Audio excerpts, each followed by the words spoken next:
Louvado seja o nome do nosso Senhor Jesus Cristo. Boa noite, meus queridos.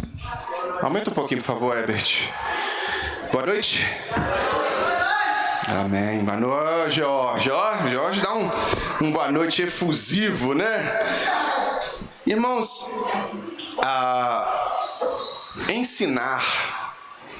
ensinar alguém a fazer alguma coisa é um grande desafio. Você já tentou ensinar uma pessoa a fazer alguma coisa? Né? Você já tentou ensinar, por exemplo, no trabalho? Chega um novato lá no trabalho e aí você vai ensinar o novato a fazer aquele trabalho. Aí você fala com ele 1, 2, 10 vezes e você mostra o caminho que ele deve passar, e muitas vezes ele na sua frente ali faz do jeito que você ensinou. Mas depois começa a fazer do jeito dele. Não, mas eu achei. Na verdade, não é o que a pessoa achou, é o que precisa ser feito.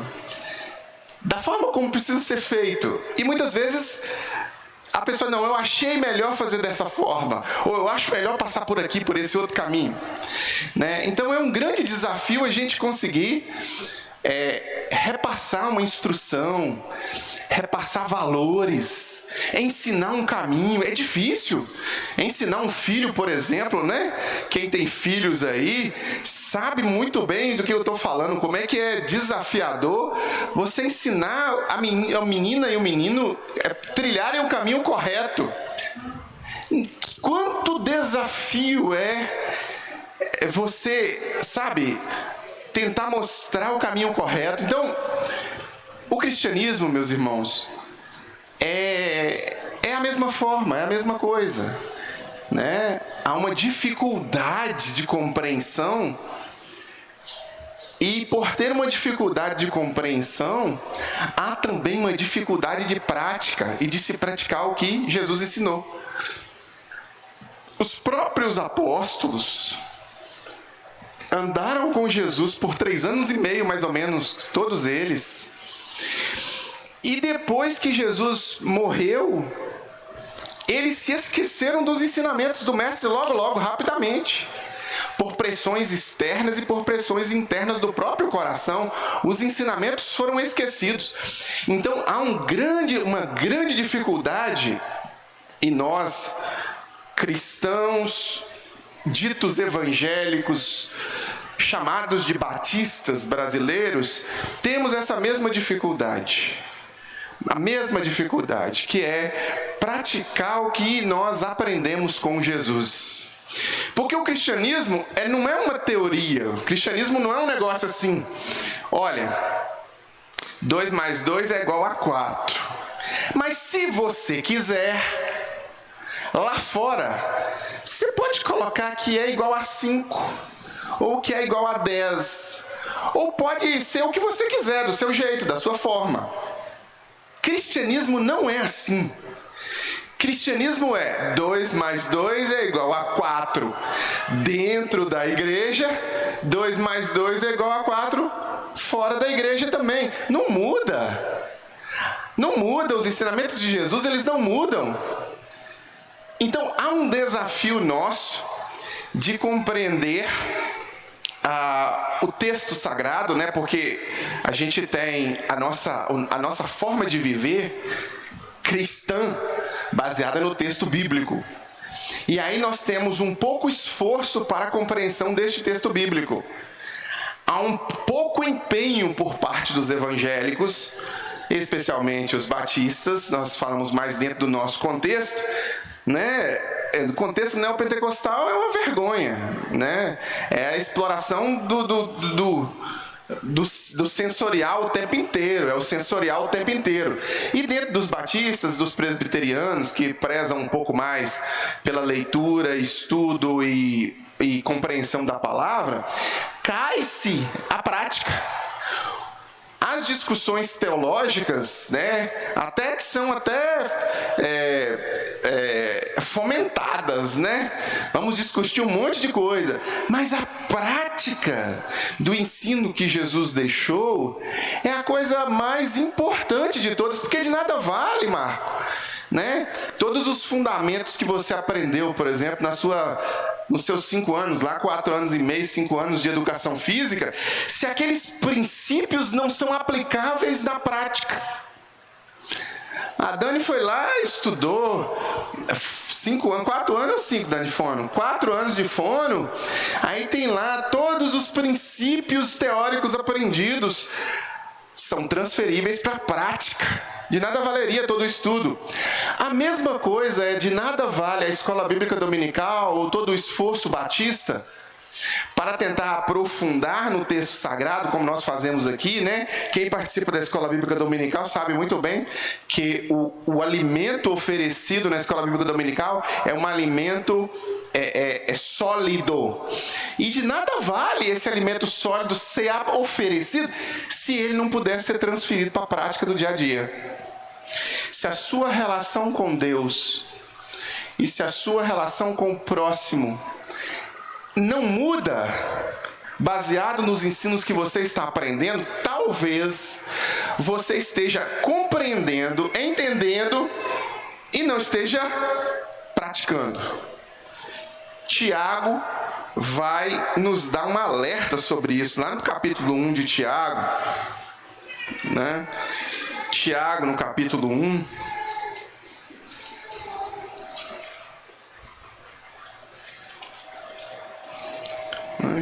Tiago, filho de Maria, irmão do Mestre, capítulo 1, versículo 19, ele vai dizer o seguinte, aqui na minha Bíblia, Nova Almeida Atualizada, tem um título assim, A Prática da Palavra de Deus, né? Vocês sabem estas coisas, meus amados irmãos. Cada um esteja pronto para ouvir, mas seja tardio para falar e tardio para ficar irado. Porque a ira humana, ou a ira do homem, né? Uma tradução melhor aqui, a ira do homem não produz a justiça divina, a justiça de Deus.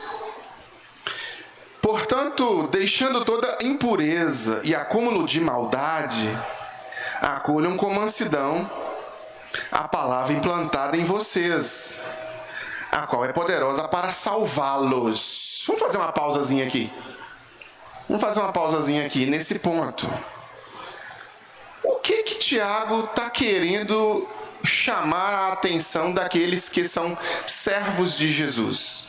Porque o pressuposto aqui é que existem pessoas que estão querendo aprender a forma que Jesus gostaria que elas vivessem. A forma que Jesus gostaria que elas vivessem. Ou seja, qual é o caminho que nós devemos passar? Quando você faz um compromisso com Jesus, é isso que você está declarando. Quando você faz um compromisso com Jesus, você começa a perguntar mais a Jesus sobre o que fazer. E aí quando você começa a ler os textos começam a influenciar na sua mente. Esses textos começam a mudar o seu coração. E esses textos começam a impulsionar você para um caminho. E aqui, Tiago vai dizer que é muito importante que a pessoa esteja pronta para ouvir. Irmãos, estejam prontos para ouvir o ensinamento. É óbvio que no meio de um contexto cristão, você vai ter muitas pessoas que não vão estar dispostas a ouvir também. Vão estar ali, de corpo presente, mas os ouvidos da alma estarão fechados para aquele ensinamento, né? Quantas pessoas passam anos e mais anos dentro de uma igreja e o coração não está ouvindo a mesma mensagem, a simples mensagem de um compromisso com Jesus. As pessoas podem passar 50 anos dentro de um templo, frequentando e congregando, a palavra sendo semeada, e aquela pessoa não tá com o coração aberto para ouvir, né? Não está com os ouvidos da alma disponíveis para aquela palavra, para aquele ensinamento. O pecado pode cegar essa pessoa, a forma de viver errada, a forma de viver contra a vontade de Deus. E olha, irmãos, eu vou dizer para os irmãos, era o que C.S. Lewis falava, né? Existem muitas pessoas que dentro de um contexto religioso vão encontrar um lugar ideal para esconderem a perversidade do próprio coração. O pior tipo de vilania é a vilania religiosa. O pior tipo de perverso é o perverso religioso. É aquele que, em nome de Deus, que bota a máscara de espiritual, que aprende um modus operandi ali, às vezes meia boca cristão, mas que não está pronto, não está ouvindo a palavra. Ele ouve sobre arrependimento, ele não se arrepende. Ele ouve sobre submissão a Deus, ele não se submete a Deus. Ele ouve sobre se entregar a Jesus, ele não se entrega a Jesus. Ele ouve sobre mudanças que precisam ser implementadas na própria vida, e ele não implementa. Por quê? Porque a alma, o ouvido da alma está fechado. E aqui Tiago chama atenção para isso. Meus irmãos, estejam prontos para ouvir, né? Prontos para ouvir. E ele faz uma aplicação de domínio próprio aqui, né? O apóstolo Paulo vai trabalhar isso algumas vezes, e especificamente quando ele fala sobre os frutos, os gomos do fruto, ou fruto, que é singular a palavra, ou fruto do Espírito, ele vai falar sobre esse domínio próprio. Seja tardio para falar e tardio para se irar. Por quê? Porque ele vai dizer que a ira do homem não opera a justiça de Deus. Ou seja, Deus não vai agir na sua raivinha, no seu ódio, na sua resposta emocional àquela situação que você está passando. Deus não vai agir nisso. A ira do homem não opera a justiça de Deus. Você pode imaginar que dar na mesma moeda, devolver o troco, agir de forma abrupta ali naquele momento, com ira e com raiva, vai trazer para talvez o seu senso de vingança ou o seu senso de justiça ímpia que reside no coração de todo ser humano ímpio. Aquele momento de raiva ali, de ódio, talvez para você seja um alívio, né? Você vai se aliviar porque você deu o troco. Mas a Bíblia vai nos dizer que a ira do homem não opera a justiça de Deus, que a gente tem que ser sábio no ouvir e no observar, e tardio para respostas emocionais, quer sejam faladas, quer sejam agidas. O Provérbios vai resumir isso na palavra sabedoria. Temos que ter sabedoria. Ouvir, compreender, digerir e aplicar. Tomar decisões sábias. A Bíblia é um manual de sabedoria. A Bíblia vai nos ensinar a sermos sábios nas nossas decisões. E aqui, Tiago está falando justamente sobre isso. Olha, irmãos, sejam sábios. Pronto para ouvir, tardio para falar e tardio para se irar. Porque a ira do homem não opera a justiça de Deus. Portanto, e aí no versículo 21 ele vem com a chave: deixando toda a impureza e acúmulo de maldade. Por que Tiago falou isso? Por que Deus inspirou Tiago a trazer uma palavra para a igreja? Palavra para a igreja, né? Para os cristãos, para os que seguem Jesus. Que essas pessoas têm que deixar a impureza, deixar a maldade e acolher com mansidão a palavra que está sendo ensinada.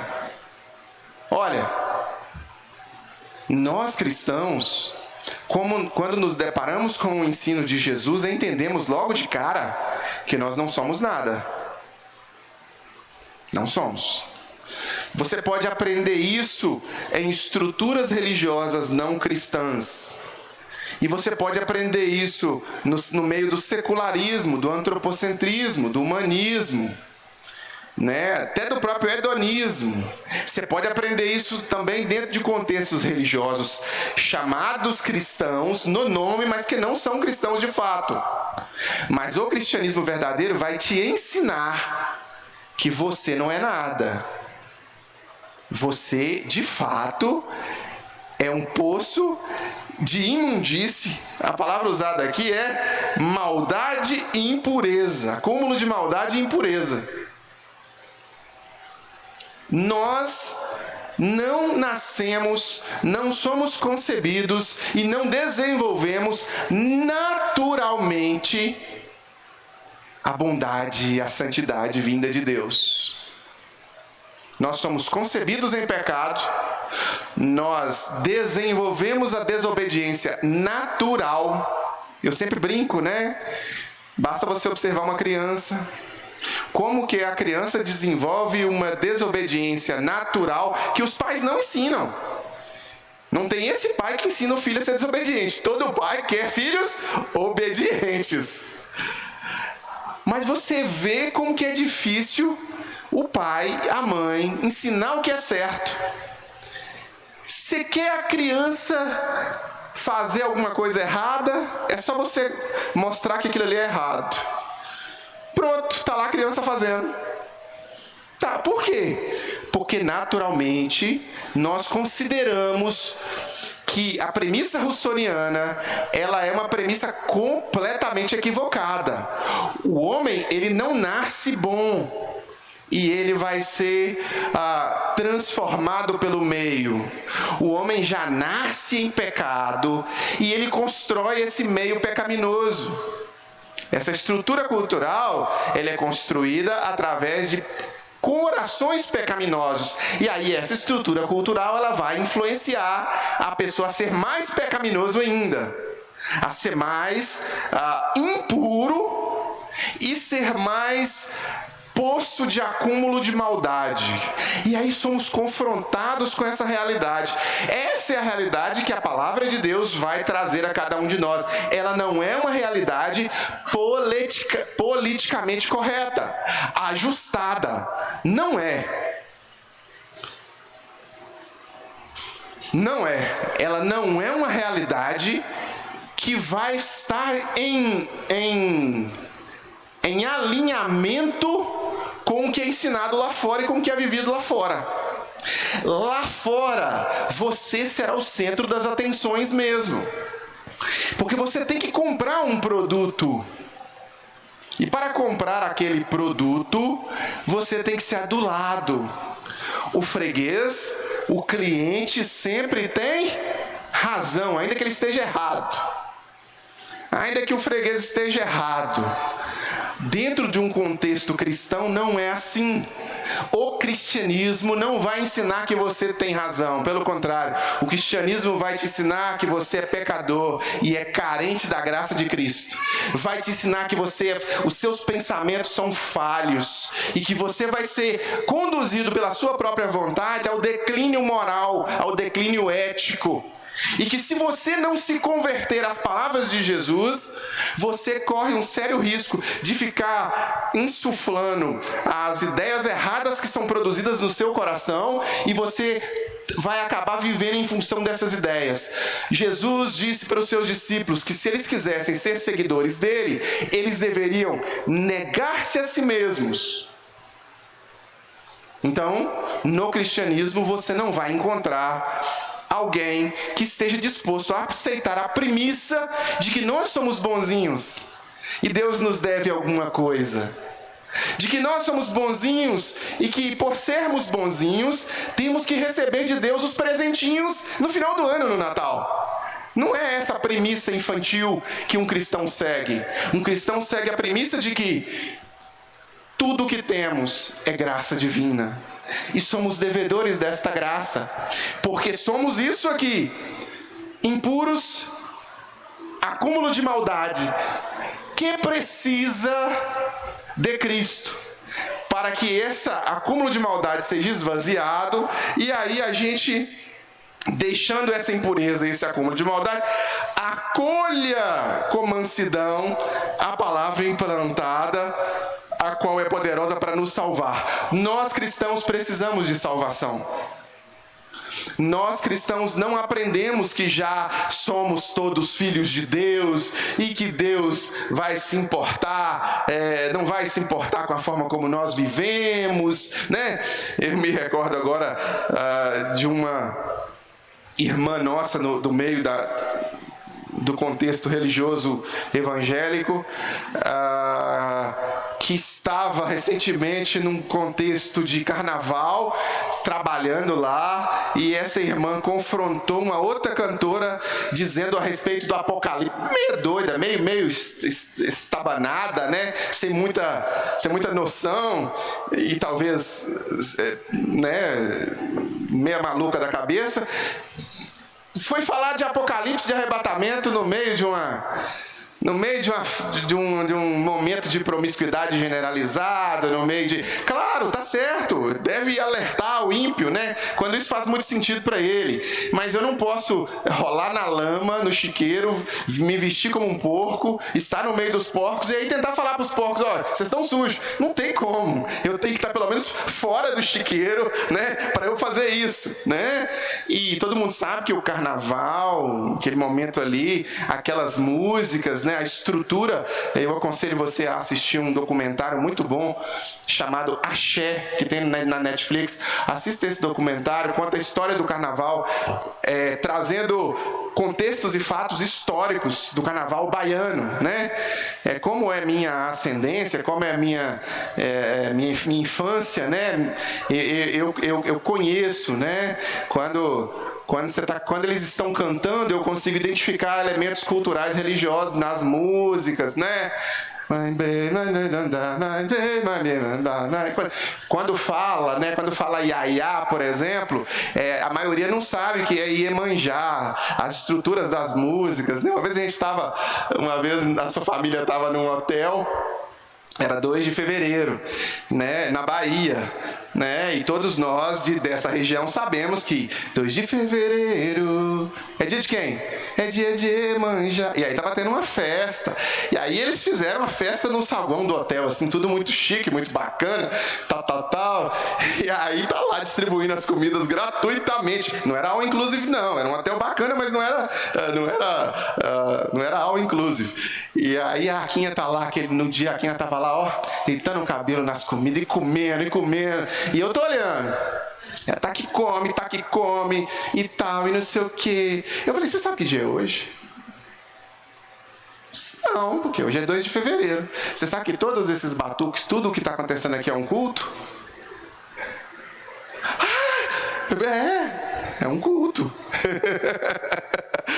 É um culto. Então, não tem sentido. Voltando aqui no ponto. A nossa irmãzinha estava lá, o Apocalipse, aí a outra virou, vou macetar o Apocalipse e tal, e não sei o quê. E ficou uma cena assim, esquisita, maluca, doida, porque não há compreensão.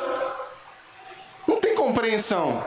Né? As pessoas não estão conseguindo, não estão processando com entendimento o que está acontecendo. Aquelas pessoas que estavam ali naquele contexto, para elas, o Apocalipse já está acontecendo, tá bom demais, tá todo mundo doidão, tá todo mundo drogado, tá todo mundo... Né? Não faz sentido. Então, para elas está tudo certo. Nós cristãos não nos alinhamos. Nós identificamos os pontos de contato cultural, nós conseguimos olhar e falar, opa, não, isso não é para mim, porque eu sou assim mesmo. C.S. Lewis vai dizer para você, se você quiser uma religião que te deixe confortável, eu encorajo você a não ser cristão. Porque definitivamente, no cristianismo, você não vai encontrar acolhimento para suas vontades. Não vai. Essa foi a maior frustração de Judas com Jesus. Judas era oriundo de um grupo chamado Zelote. Os zelotes eram os agitadores políticos que naquela época usavam 2 faquinhas, né? Eles esfaqueavam pelas costas. E os zelotes, eles tinham um interesse político muito grande no papel de Jesus como agitador e revolucionário político. E Judas era dos zelotes. E Judas, quando descobriu que Jesus não ia acolher a demanda do coração dele, foi lá e traiu e negou Jesus. Assim é o cristianismo. Não espere que Jesus vá acolher as demandas do seu coração, ele não vai. Ele vai confrontar. Todas as vezes que você quiser reclamar do seu marido, Jesus vai ouvir a sua reclamação, mas ele vai confrontar o seu coração de esposa que precisa ser transformado também. Todas as vezes que você for reclamar da sua esposa, Jesus vai acolher a sua reclamação, mas ele vai confrontar o seu coração de marido que precisa melhorar, de filho desobediente. Nós precisamos deixar a maldade, deixar o cúmulo de maldade, deixar a impureza e acolher esse ensinamento de Jesus nas nossas vidas. Aí é que tá, cristianismo não é conforto. Não é. É claro que quando a gente olha para as estruturas religiosas brasileiras, a gente vê cristianismo como conforto o tempo inteiro, né? Traz o seu dinheiro que você vai ser abençoado. Agora, essa evolução da teologia da prosperidade, porque houve uma evolução com os coaching, né? Os que mistura elementos de dinheiro o tempo inteiro e tal, mistura com a Bíblia. Isso começou com o movimento neopentecostal dentro da teologia da prosperidade. E agora houve uma evolução, né? Eu vi um desses falando sobre Salomão. Ele dizia, Salomão é bebê, Salomão é neném, eu que sou o cara. Salomão escreveu os 35 livros? Não, eu escrevi. Salomão tem Porsche? Não, eu tenho. Salomão é nada. Salomão, eu sou mais do que Salomão. O volume de dinheiro que entra é tanto e a megalomania é tão grande, mas tão grande, que a pessoa fica cega. O amor ao dinheiro é a raiz de todos os males. Então, nós não vamos por esse caminho. O cristianismo nunca foi. Jesus nunca ensinou. Jesus frustrou. Meus irmãos, você não crucifica quem acolhe o seu pecado. Você crucifica uma ameaça ao seu pecado. Então, quando Jesus foi crucificado, é porque ele representou uma ameaça aos desejos pecaminosos dos corações daquelas pessoas. Simplesmente isso. A estrutura religiosa da época, a estrutura política, juntou todo mundo para soltar o ladrão e para crucificar aquele que não tinha culpa de nada, não tinha crime nenhum. Por quê? Porque ele desafiou o centro, o ponto nevrálgico. Eu, porém, vos digo. Olha, vocês vivem dessa forma. Olho por olho, dente por dente. Olha, vocês têm esse modo de vida, beleza? Beleza. Mas não tá legal. Você quer ser um cristão? Então você tem que viver um outro modo de vida. Esse que foi o ponto do cristianismo. E esse que é o ponto do cristianismo. Jesus não acolherá as suas demandas egoístas, egocêntricas, de acúmulo de maldade e de impureza. Ele vai confrontar e tentar ensinar você a viver de uma outra forma. Se você quiser ser cristão, esse é o caminho. Não é o caminho de tirar sua responsabilidade e colocar numa outra pessoa. Não. Você. Qual é a sua responsabilidade diante de tudo que representa a cruz vazia? Puxa vida. Pai, pequei contra os céus e contra ti. Não sou digno de chamar de seu filho. O filho pródigo vai reconhecer diante do pai. É isso que Jesus espera de nós. Arrependimento, metanoia, mudança de pensamento. Né? Porque é uma estrutura psicológica imutável, né? Do mesmo jeito que nós temos estruturas fisiológicas, biológicas que são imutáveis, né?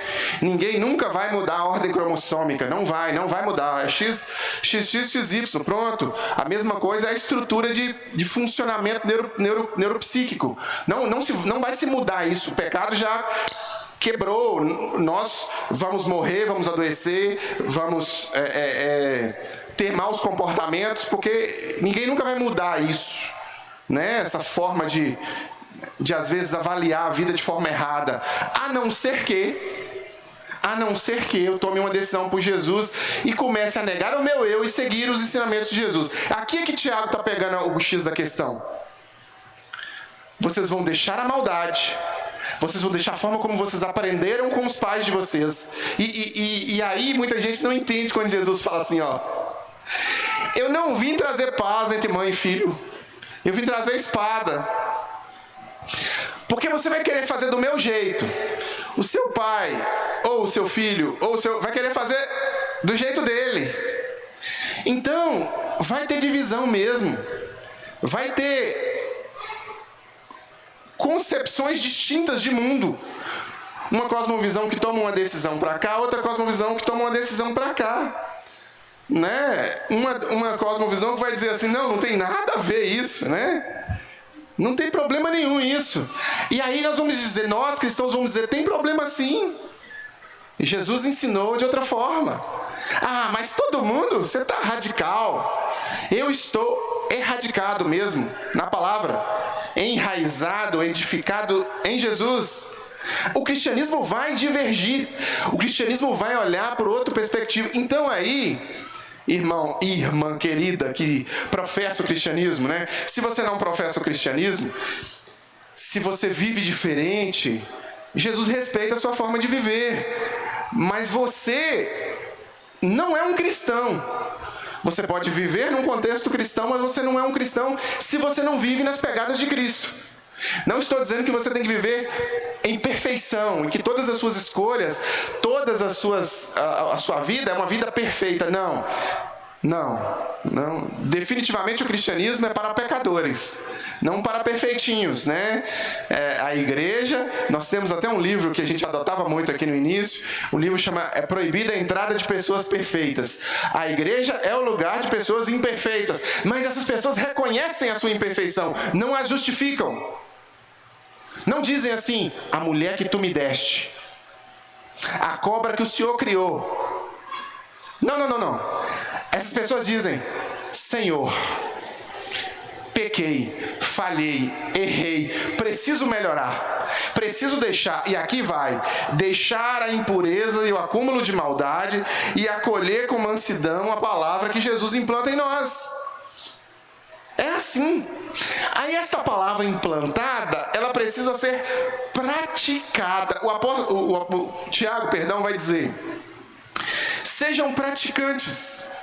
Versículo 22, continuando, sejam praticantes da palavra e não somente ouvintes, enganando-vos a vocês mesmos. Porque se alguém é ouvinte da palavra e não é praticante, ele se assemelha àquele que contempla o seu rosto natural no espelho, pois contempla a si mesmo, se retira e logo esquece como era a sua aparência.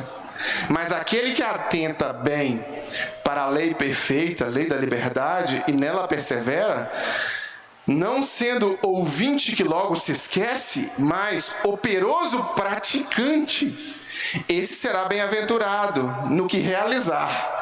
Olha a promessa aí, ó. Você será bem-aventurado no que realizar. Se alguém supõe ser religioso, mas não refreia a sua língua, está aí, ele vai dar um ensino sobre língua. Eu vou ler tudo aqui para a gente encerrar com toda a leitura. Está enganando-se a si mesmo. A sua religião é vã. Ou seja, você está vivendo esse contexto cristão à toa. Porque você está num navio que vai parar num lugar e você não vai parar nesse lugar.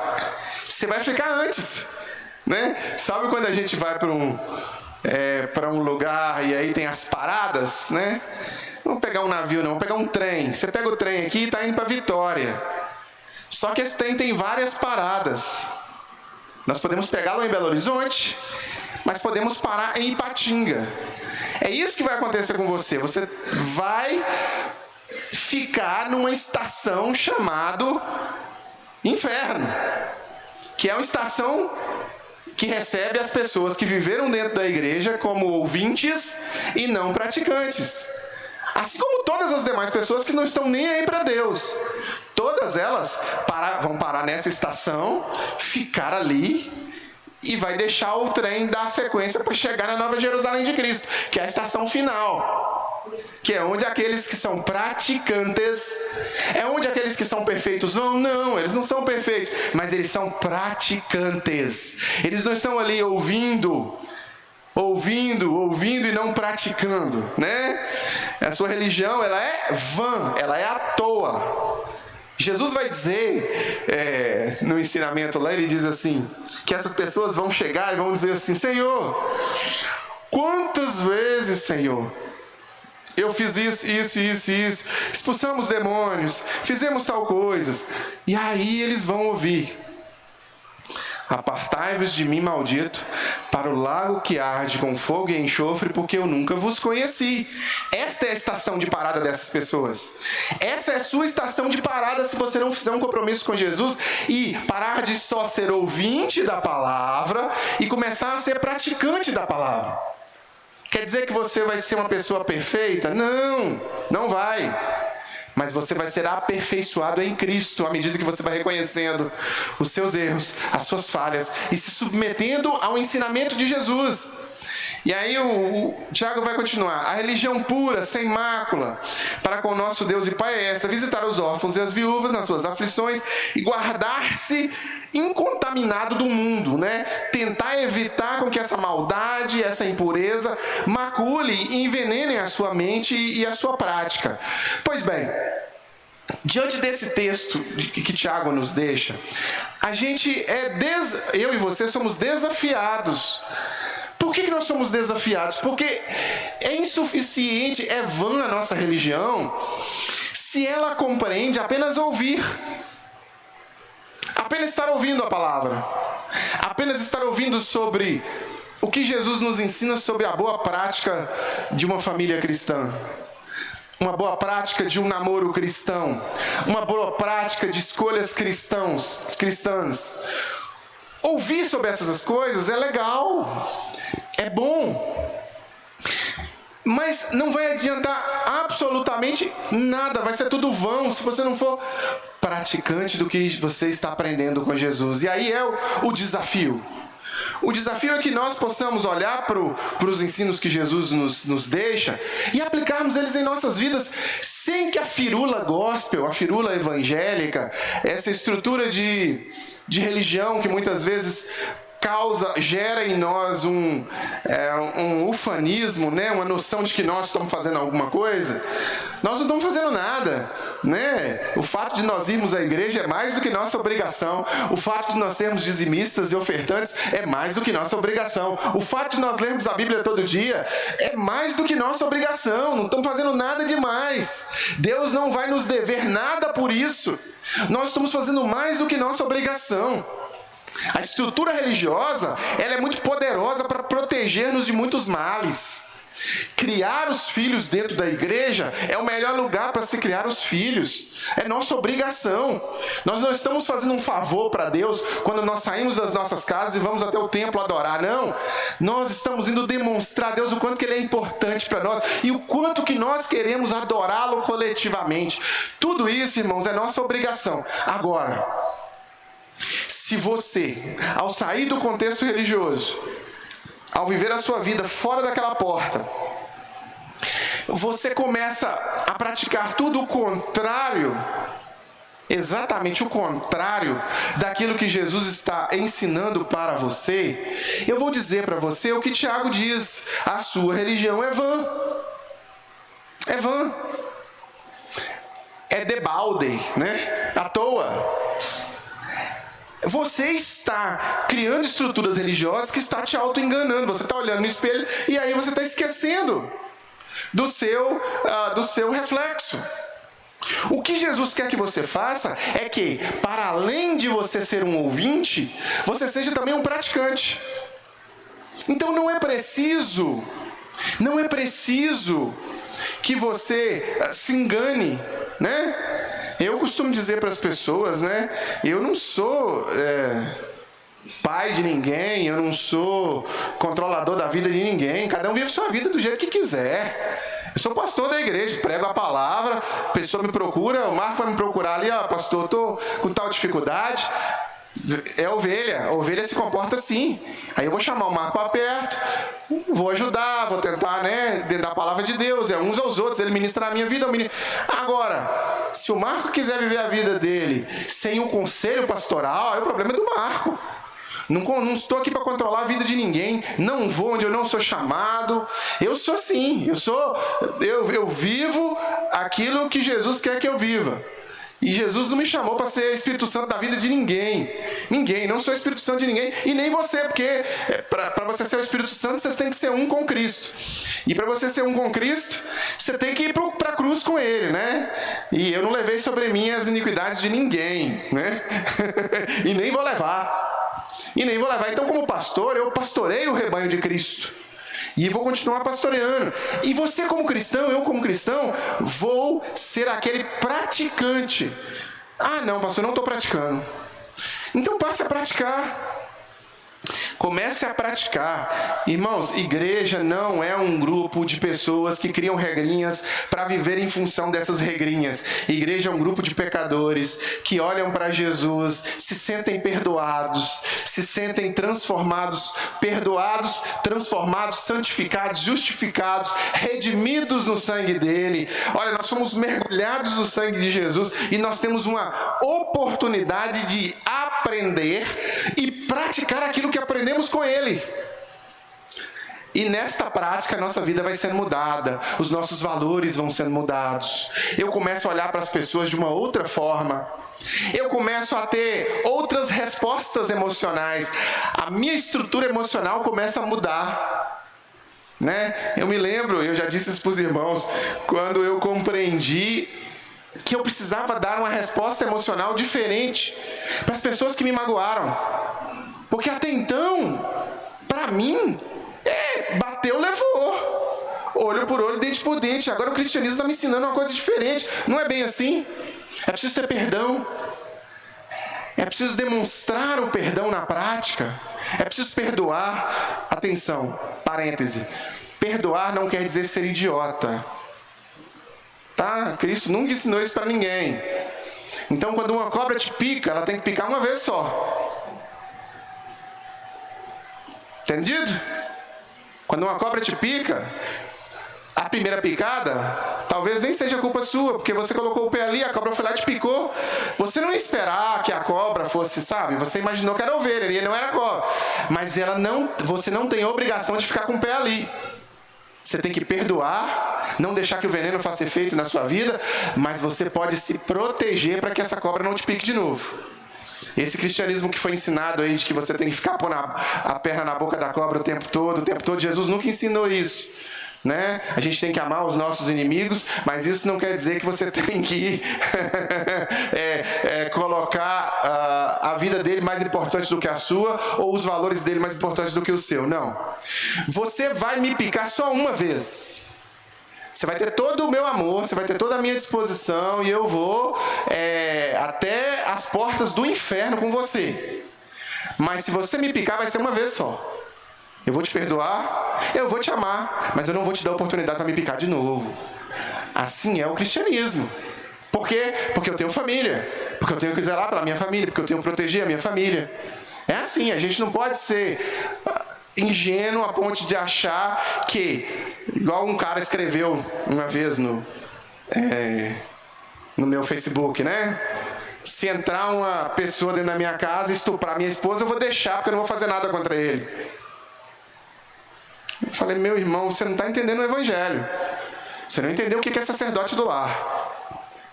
Você não entendeu o que é amar a esposa como Cristo amou a igreja e entregou por ela. A sua obrigação como cristão é matar ou morrer pela esposa. Ninguém toca na sua esposa. A sua obrigação como cristão é morrer por ela.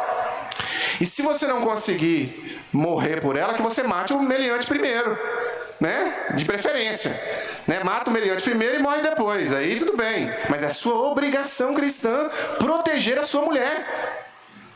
A compreensão desse cidadão, coitado desse menino, eu fiquei com dó dele porque as meninas começaram a entrar no perfil dele e xingar ele, né? Fiquei com dó, frouxo, covarde, né? A obrigação do homem pastor, mas eu não posso matar. Tá vendo como que os cristãos entendem tudo errado? Tudo errado. Deus nunca falou não matarás. Essa expressão não existe na Bíblia. Sabia disso? Está escrito não assassinarás. Não assassinarás. Mas os tradutores, e aí de novo os tradutores, optaram Quem participa da Escola Bíblica Dominical aqui sabe das nossas discussões sobre a tradução bíblica e como que a gente faz a exegese. Karina é uma ótima exegeta. Karina é professora de hebraico, professora de grego, então as aulas dela são sempre muito ricas, né? E os irmãos acompanham as nossas discussões sobre a tradução. Os tradutores optaram por colocar não matarás. Deus nunca falou isso, pelo contrário. Existem momentos em que é necessário matar, né? E um deles é, se tiver alguém entrando na sua casa, molestando seus filhos, e você tem que defendê-los. E se possível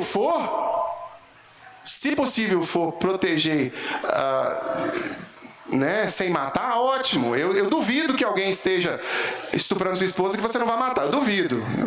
Estou para ver o cara que vai chegar e, estuprador, por gentileza, eu só quero por obséquio sair de cima da minha esposa e, né? Eu duvido muito que você faça. Você vai pegar o seu revólver, sua arma registrada, espero que esteja registrada, e vai passar fogo no meliante. É isso que vai acontecer. E eu ouvi isso de um pastor uma vez e eu fiquei... Não, pastor, você está exagerando. Aí depois eu fui estudar a Bíblia, ele disse, e vou pedir proteção aos anjos para que os tiros sejam certeiros. Entendem como que o cristianismo pode ser mal compreendido? O texto bíblico nos ensina uma coisa e a gente vive outra coisa. Aqui não, irmãos. O Tiago, e eu vou encerrar nesse ponto, Tiago vai nos ensinar que nós devemos ser praticantes do que Jesus nos ensinou. Aplicar os ensinamentos. Então, se você está me ouvindo agora, e já vou orar quero concluir. Se você tomou uma decisão por Jesus, não se assuste, não imagine que você é a pior pessoa do mundo, se você não está conseguindo evoluir. O que é a evolução? É o processo de santidade, santificação. Olha, pastor, eu estou dando passos, mas os meus passos estão lentos. Jesus disse, vinde a mim todos vós que estáis cansados e sobrecarregados, e eu vos aliviarei. Continue perseguindo Jesus. Continue buscando em Jesus. Continue indo atrás dos ensinamentos dele, mas não desanime ou não pare de seguir Jesus. Esse processo de você continuar seguindo Jesus a ponto de aplicar a prática daquilo que você está aprendendo, aprendeu, aplicou, aprendeu, aplicou. Esse processo vai chegar uma hora que você vai, consegui, eu não estava conseguindo, estava difícil. Cada um tem sua dificuldade. Tem gente que não tem dificuldade nenhuma com mentira, por exemplo, né? Tem pessoas que falam a verdade mesmo e tem uma dificuldade em mentir. Tem gente que se mentir, você sabe que a pessoa está mentindo, porque a pessoa já fica toda desconcertada, naturalmente. Foi um padrão ético que ela aprendeu mais fácil. Então, quando ela vem para a igreja e ela está aprendendo a palavra de Deus, e ela aprende sobre ser verdadeiro e tudo, ela não tem dificuldade nesse ponto. Mas ela tem dificuldade em outro ponto. E naquele outro ponto, que às vezes é simples para alguém aprender, para ela é difícil, é complicado. Né? Para as meninas de hoje, por exemplo, e quando eu digo meninas de hoje, eu estou dizendo meninas de 8 a 80, é muito difícil, por exemplo, ser submissa ao marido. A gente vive numa sociedade em que isso não é celebrado, em que não é ensinado, pelo contrário. Isso é tido como um demérito. E é difícil mesmo se submeter em Cristo ao marido. Que às vezes a gente quer fazer do nosso jeito, mas aí a Bíblia vai e ensina esse princípio. Então cada um tem um ponto de dificuldade. Todos nós vamos aprendendo juntos e vamos tentando aplicar aquilo que nós aprendemos. Então, se você quer ser um cristão, pratique o que você aprende com Jesus. Você está conseguindo praticar num nível hard? Ótimo, glória a Deus por isso. Glória a Deus por isso. Agora, se você está conseguindo aprender, aplicar no primeiro degrau da vida cristã, glória a Deus por isso, continue. Passe para o próximo degrau. Mas não fica se enganando, sabe? Ouvindo,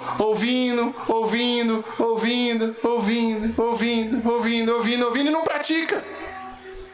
Começa a praticar.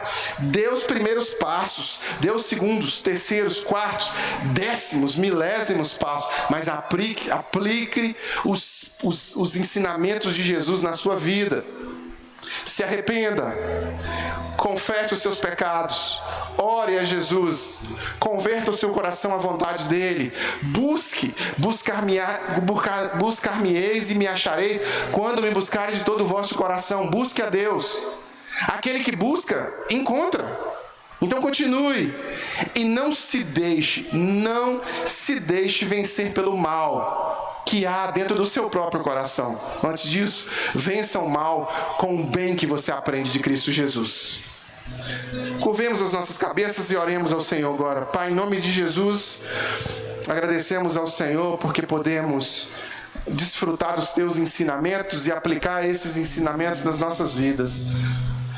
Estamos num processo de transformação, como o apóstolo Paulo fala em Romanos, né?